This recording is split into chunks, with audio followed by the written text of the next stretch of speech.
Simak, sidang pendengar, sidang penonton yang dirahmati Allah sekalian. Alhamdulillah, summa alhamdulillah, summa alhamdulillah.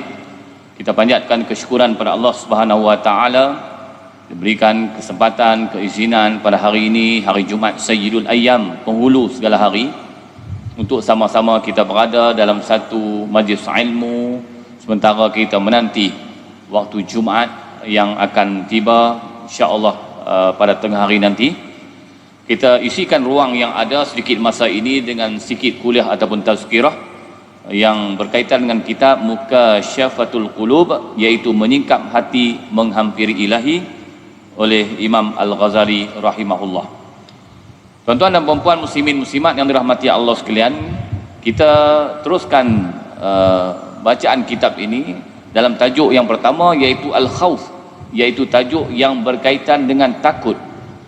Iaitu takutnya kepada Allah itu ialah dengan mempersiapkan diri kita untuk kita berjumpa dan bertemu dengan Allah Subhanahu wa taala.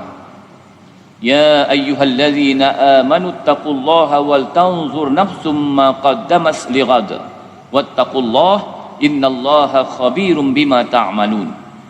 Wahai orang-orang yang beriman, bertakwalah kepada Allah dengan mengerjakan suruhannya dan meninggalkan akan larangannya, dan hendaklah tiap-tiap diri melihat dan memerhatikan apa yang ia telah sediakan dari amal-amalnya untuk hari esok, yakni hari akhirat.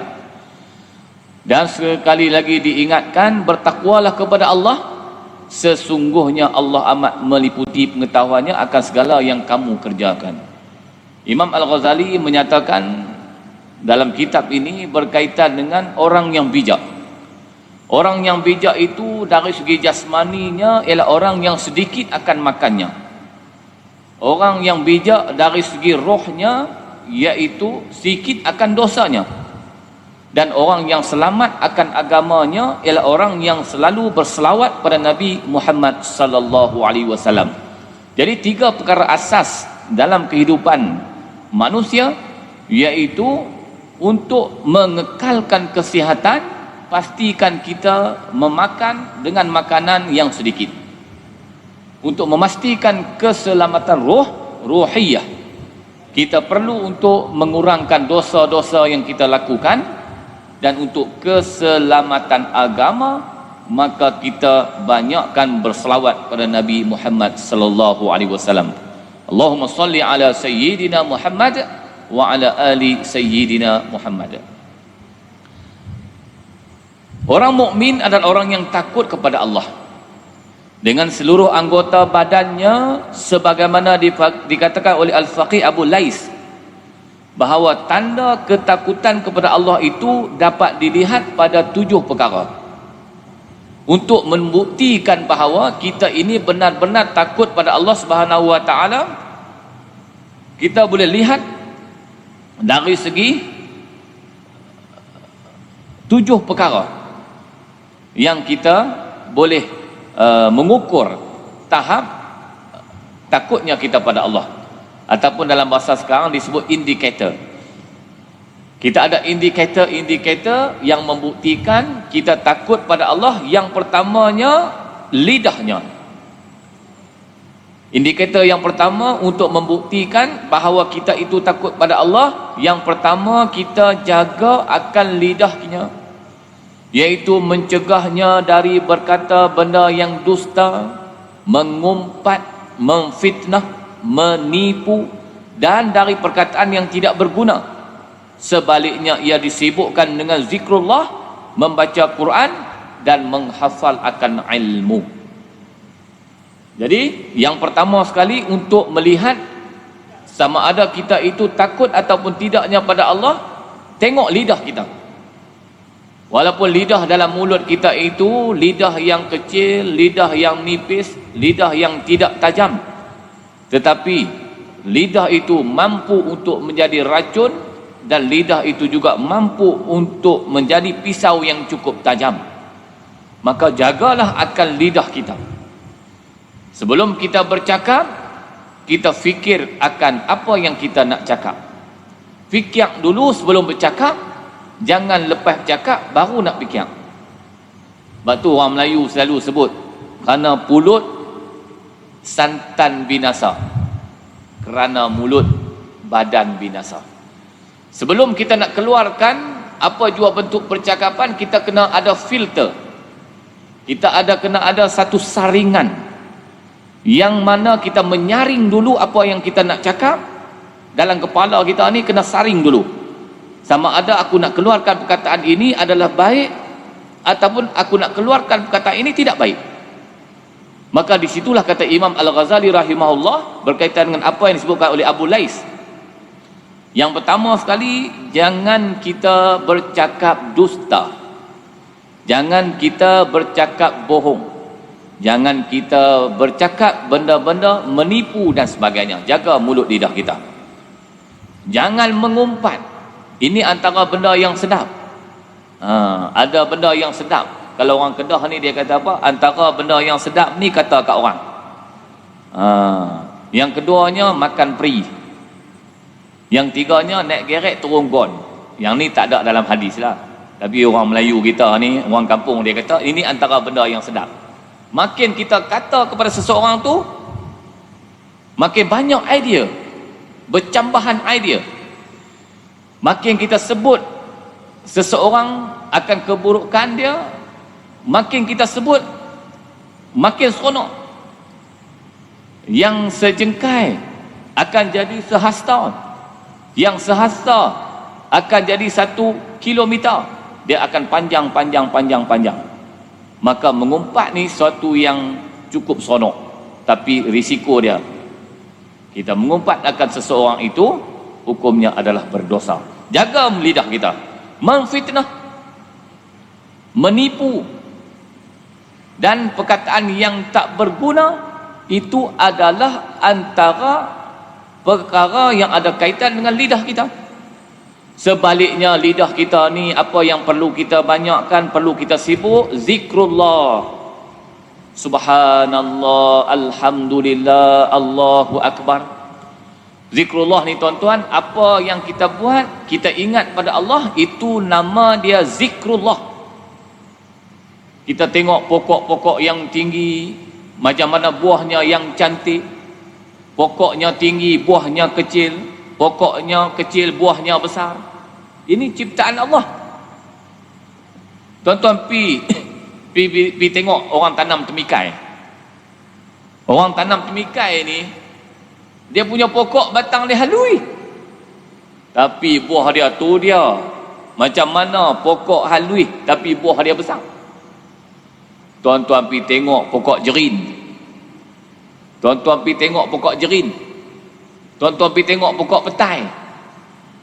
Pokoknya besar, buahnya halui. Ini mesti ada sebab dan keistimewaan dia. Allah Ta'ala cipta, maka kita sebutlah di situ, maka kita katalah di situ, alhamdulillah, ini adalah hasil ciptaan Allah. Itu juga nama dia zikrullah. Kita tengok lautan yang tak bertepi, luasnya lautan, banyak ikan dalam laut. Siapa yang nak bagi makan ikan tu? Kita yang kerja nelayan, kita yang nak pergi mengai, tiap-tiap hari kita pergi kaut bawa balik ikan, 1 lori, 1 tan, 2 tan. Banyak mana pun kita duk angkut ikan, ikan masih lagi banyak. Siapa bagi makan ikan tu? Allah Subhanahu wa ta'ala. Alhamdulillah. Ini nama dia zikrullah. Kita tengok bukit bukau, gunung ganang yang cukup cantik dan indah sebagai pasak kepada bumi. Siapa yang cipta? Tafakkaru fi khalqillah. Fikir tentang apa yang Allah Ta'ala ciptakan. Maka di situ nama dia zikrullah. Tambahanlah kalau kita boleh bertasbih, bertahmid, subhanallah, alhamdulillah, Allahu akbar. Ini lagilah pahala yang cukup besar. Gunakan lidah kita untuk sebut benda yang baik, dan gunakan juga untuk membaca Al-Quran. Setiap hari pastikan kita baca Quran. Tak boleh sampai 1 juzuk, mungkin kita baca separuh juzuk. Tak boleh mungkin kita baca 1 lai. Tak boleh kita baca separuh lai. Yang penting mulut dan lidah kita kena basahkan Al-Quran setiap hari, dibasahi dengan Al-Quran. Sebab tu ulama-ulama kita di Nusantara khususnya, bila mengaturkan wirid-wirid selepas semayang. Wirid yang diatur selepas semayang itu adalah wirid yang mana adalah ayat Al-Quran. Amanar Rasul wa ilahukum syahidallah. Semua wirid yang ulama kita susun tadi ialah wirid yang mana wirid itu ialah ayat Al-Quran. Orang Melayu ni kalau duduk saya saja nak baca Quran ni, yang rajin lah, yang segan ni segan. Maka ulama susun lepas mayang hampa wirid lah. Sekurang-kurangnya setiap hari kita 5 waktu kita solat, 5 waktu kita ada baca Quran. Basahkan mulut lidah kita dengan Al-Quran. Dan juga menghafal-hafal ilmu. Hadis innamal a'malu binniyat wa innamal likulli imri'in ma nawa. Faman kanat hijratu ila Allah wa rasulih wa hijratu ila Allah wa rasulih wa man kanat hijratuhu lidunya yusibuha aw imra'atin yankihuha fa hijratuhu ila ma hajara ilaih. Gunakan lidah kita ini untuk menghafal akan Al-Quran. Surah-surah yang ada dalam Al-Quran, hafailah 114 surah. Saya nak hafal hak banyak tak boleh ustaz, hafal hak pendek-pendek. Wadduha wal laili idza saja wal asr yasin. Hafailah. Saya tak boleh hafal yang panjang-panjang, hafal yang pendek-pendek. Tapi yasin saya hafal lah. Kalau yasin hafal baguslah. Tapi hafal ayat hak satu sajalah. Yasin. Okeylah, bolehlah juga pahala. Wal Quranil Hakim. Yasin tu nama Nabi. Nama Nabi antara nama-nama Nabi daripada Muhammad, Ahmad, Yasin, itu juga nama Nabi. Taha, itu juga nama Nabi. Muzammil juga nama Nabi. Nama Nabi ni banyak. Jadi bacalah Al-Quran. Jadi hafailah sedikit sebanyak yang ada kaitan dengan ilmu, hadis. Hafailah apa dalil-dalil Quran. Hafailah apa juga yang ada kaitan dengan ilmu. Jadi yang pertama sekali kata Imam Al-Ghazali yang disebutkan oleh Abu Al-Faqih Abu Lais, tanda kita takut pada Allah ni yang pertama sekali jaga lidah. Nampak macam senang nak jaga, tapi lidah ni cukup sukar tuan-tuan. Sebelum cakap orang tak tahu apa yang ada dalam diri kita. Lepas kita bercakap baru orang tahu. Sebelum cakap nampak macam cerdik, tapi bila cakap baru tahu kata kurang cerdik. Sebab tu bila nak bercakap ni tuan-tuan, kita kena nilai. Sebab orang nilai balik apa yang kita cakap. Orang nilai balik yang kita cakap. Tambahlah kalau kita cakap benda yang tak betul, benda yang tak baik, itulah prinsip yang ada dalam diri kita. Mulut lidah kita ni tuan-tuan, dia umpama macam apa nak sebut lah? Macam periuk lah. Dia punya tudung periuk tu mulut kita. Isi dalam periuk tu perut kita. Isi dalam periuk tu perut kita. Sebab tu orang masak gulai kambing, masa dia tak buka tudung tu, kita tak tahu kata gulai kambing. Duk rasa macam gulai ikan. Buka tudung, tengok tu dia kambing saja. Maknanya buka tudung tadi baru tahu itu kambing. Kita ingatkan gulai ayam, buka tengok gulai itik. Makna apa di sini? Macam itulah mulut lidah kita. Sebelum kita buka mulut, orang tak tahu apa dalam diri kita. Kita nak bercakap apa? Kita nak kata apa? Kita nak sebut apa?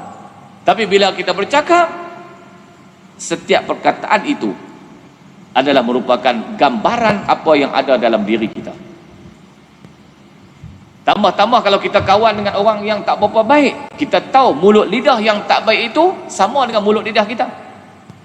Al-mar'u ala dini khalilihi falyanzur may yukhaliduhu. Seseorang itu bergantung kepada siapa yang dia berkawan. Nak tengok diri kita, nak tengok keluarga kita, nak tengok anak kita, nak tengok siapakah dia, anak kita, tengok anak kita kawan dengan siapa. Kalau dia rajin berkawan dengan orang yang mulutnya cakap lebih kurang, orang Kedah sebut mulut apa Azam? Capui. Dia suka cakap dengan orang yang mulutnya capui. Anak kita pun lebih kurang tu. Lepas tu dia akan cakap capui macam kawan dia. Tengok anak kita kawan dengan siapa, termasuk kita lah. Kalau kita suka kawan dengan orang yang passion dia macam tu, akhirnya kita akan jadi serupa macam dia. Mulut lidah, kelakuan, perangai dan sebagainya. Maka di situ yang pertama sekali, jaga lidah. Yang kedua, qalbunya. Ia mengeluarkan rasa permusuhan, dengki, hasad kepada teman dari qalbunya. Sebab hasad dapat menghapuskan kebaikan, sebagaimana sabda Nabi SAW, hasad memakan kebaikan seperti api yang membakar akan kayu bakar. Hasad termasuk penyakit berbahaya yang ada di dalam kalbu. Penyakit-penyakit kalbu itu tidak dapat diubati kecuali dengan ilmu dan amal. Kalbu ni hati lah kita sebut. Sebab tu kita selalu minta doa pada Allah, ya muqallibal qulub sabbit qalbi ala dinik.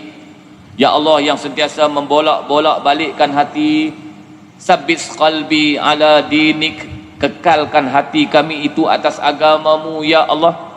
Rabbana la tuzigh qulubana ba'da iz hadaitana. Kan kita minta Allah jangan goncangkan kan hati-hati kita, sebab hati manusia ni dia boleh berubah. Hari ni macam lain, esok macam lain. Qalbun ni satu benda yang sentiasa muqallib. Mata sentiasa yang berputar, hati itu sentiasa berubah-ubah.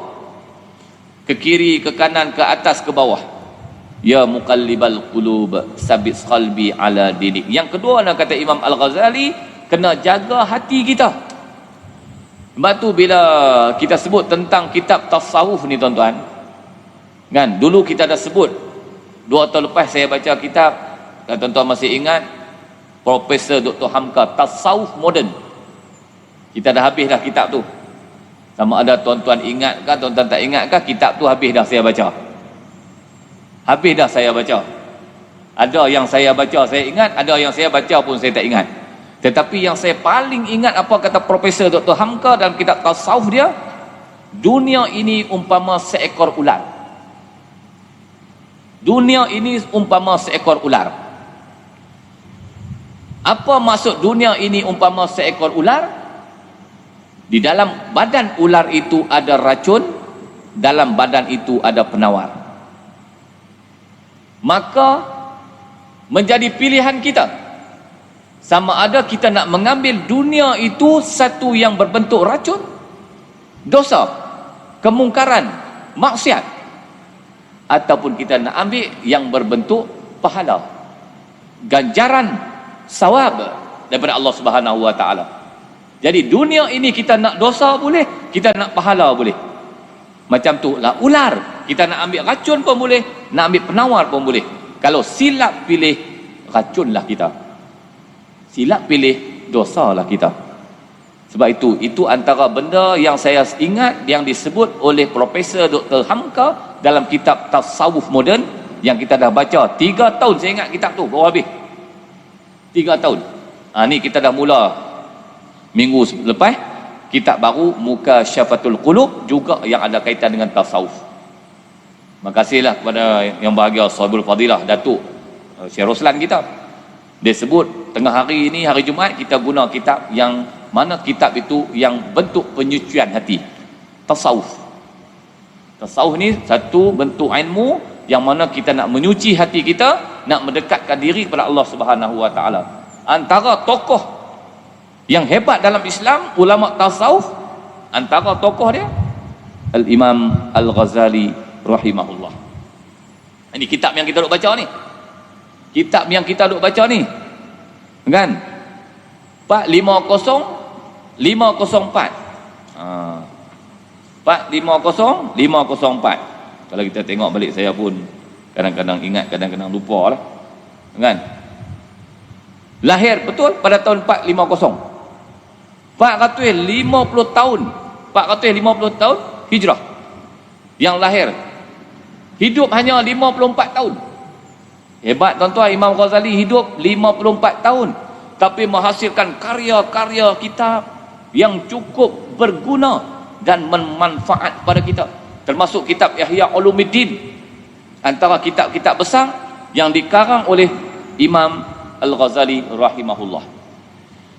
Jadi yang kedua ni kata apa dalam Imam Ghazali dalam kitab ni? Yang keduanya nak menyucikan jiwa kita, nak menunjukkan bukti kita takut pada Allah, ialah kita kena jaga hati. Kerana hati itulah akan timbulnya perasaan permusuhan, dengki.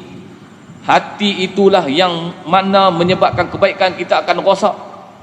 Yang mana hati itu yang menyebabkan berlakunya hasad, yang memakan kebaikan seperti api yang membakar akan kayu bakar. Hasad termasuk penyakit berbahaya di dalam hati.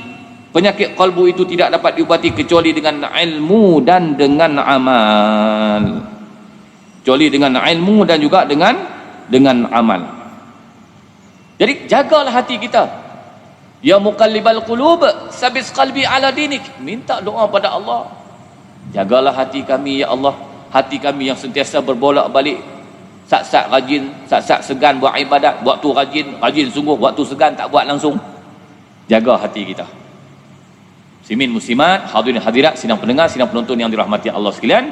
Jadi saya ingat takat itulah dulu tajuk perbahasan kita dalam kitab Mukasyafatul Qulub, untuk menyuci akan hati kita oleh Syekh Imam Al-Ghazali rahimahullah. Moga ada manfaatnya. Kita sambung di minggu-minggu yang berikutnya, iaitu apa lagi yang disebut oleh Imam Al-Ghazali berkaitan dengan sifat-sifat orang yang takut pada Allah Subhanahu wa taala. Moga ada manfaatnya perkongsian kita. Sekian, wabillahi taufiq wal hidayah. Assalamualaikum warahmatullahi wabarakatuh.